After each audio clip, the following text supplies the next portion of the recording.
Welcome back to New Rockstars. I'm Erik Voss, and Avengers Endgame and the rules of time travel in the Marvel Cinematic Universe just got overturned by, of all things, a book. What are those? Actually, I'm really glad we got Shuri here because it's the new book from Marvel and Epic Inc. called The Wakanda Files, presented as a compilation of Shuri's research on all the tech in the MCU, from weapons to AI to the quantum realm, with hidden messages revealed by a UV light from a Kimoyo bead. I still don't know what these books are, but I assume they're all like this and they sound great. Just be careful pointing that bead anywhere in your room. Gross. One of these passages sheds some UV light on one lingering mystery from Avengers Endgame that has come back up recently: how much Iron Man Tony Stark knew exactly going into the time heist and his final battle with Thanos. He obviously knew more than he let on, right? He pre-recorded a goodbye message suggesting he remembered that one future in which they won would require his self-sacrifice, which is why he knew from Strange's quivering finger alone what to do. And we've explored how he secretly designed his new Stark gauntlet specifically to be compatible with his own nanotech so that he'd be able to discreetly absorb the stones off Thanos' hand onto his. And yeah, I've also gone deeper into that to suggest the gauntlet never would have worked had Thanos actually snapped it with all the stones in there, that it was secretly a one-time fuse that Hulk already ignited when he snapped, and that the whole thing was a trick to lure Thanos into a false sense of confidence. Anyway, the new detail that this Marvel book exposed is an encrypted message from Tony Stark to Bruce Banner, written around the time Tony was engineering that wrist GPS quantum navigator. According to Sci-Fi Wire, Tony mentions the David Deutsch model of quantum mechanics, and he says, quote, "Altering events from the past could never affect the continuous loop, though it could create tangential split timelines. Let's not worry about that for the time being, right? One reality at a time for all our sanity." New stuff. The Deutsch proposition actually came up earlier in the film.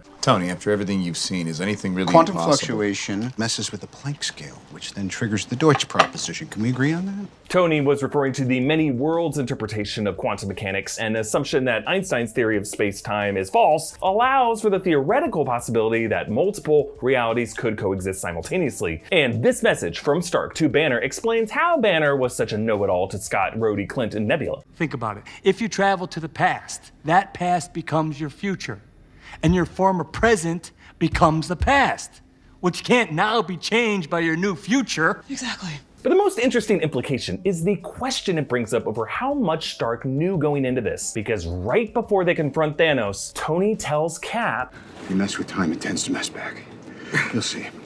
Now, in the moment, we read this as Tony just warning Cap that Thanos himself is the kind of embodiment of fate inevitably returning to haunt anyone who tries to subvert it by messing with the laws of nature. But in the many months since first hearing it, many of us have reinterpreted this line as a possible hint at the even greater unseen chaos the Avengers have unleashed upon the multiverse by meddling with these timelines. One threat we recently learned about is Kang the Conqueror, Marvel's Time Lord villain, confirmed to be played by Jonathan Majors in Ant-Man 3. Did Tony Stark know that Kang was coming? Well, there was another visual clue in Endgame that to this day has never been explained. The quantum tunnel device, when evil Nebula hijacks it to bring 2014 Thanos into the present, features May 2012, that was the time of the Battle of New York that they went to in the time heist, but also two other completely random years: January 2988 BC and November 2009 AD. I have explained how 2988 BC was the earliest known historical date of an Infinity Stone, the Reality Stone, with the Ether appearing in Thor's ancestor Bor's battle with the Dark Elves, shown in the prologue of Thor the Dark World, set in the year 2988. And 2009 would have been sometime between Iron Man 1 and Iron Man 2, when Nick Fury would have been experimenting with the Tesseract under Project Pegasus. Now, these could just have been alternate time destinations being considered by the Avengers as they were plotting out the time heist. But now that we know Tony was aware of the dangers of tangential split timelines, I think that reframes how we should interpret this clue. But before I continue, thank you to Bang Energy for sponsoring this video.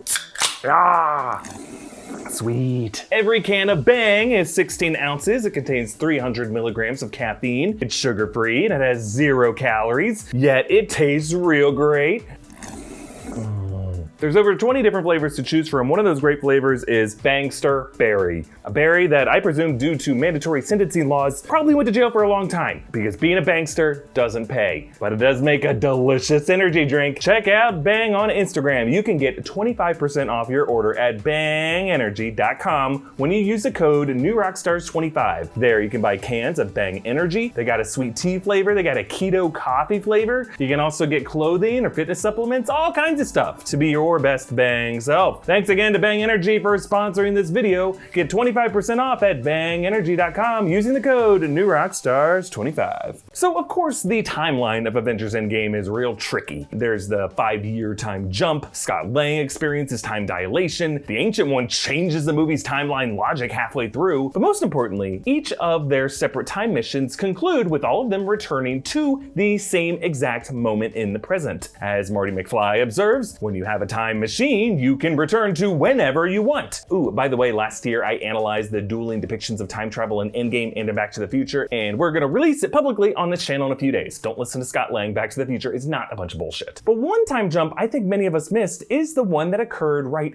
after the obvious timeline meddling was supposedly finished. After the 5 surviving OG Avengers grieve over Natasha on the dock, the next shot we see of them is in Tony's lab when they're fitting the stones into Stark's new gauntlet. But the editing hides the fact that some time must have passed here. Many of them are now suited up in different clothes. You know how long it must have taken Big Banner to change a top? He can't afford to just rip them all off. We did rank Bruce Banner as the most likely to be on welfare. I think this little time gap explains how those extra numbers could have ended up on that quantum tunnel console just before Nebula snuck over to it. And this new reveal from the book explains Stark's motive. See, remember, Cap grabbed 4 extra Pym particle vials from Hank Pym's lab in 1970. Stark and Cap only needed 1 each to get back to the present. That leaves 2 extra Pym particles lying around in the present day, giving Stark the opportunity, the motive, and the time to conduct 2 additional jumps to the past. And before you say Cap needed those extra vials for the return trip,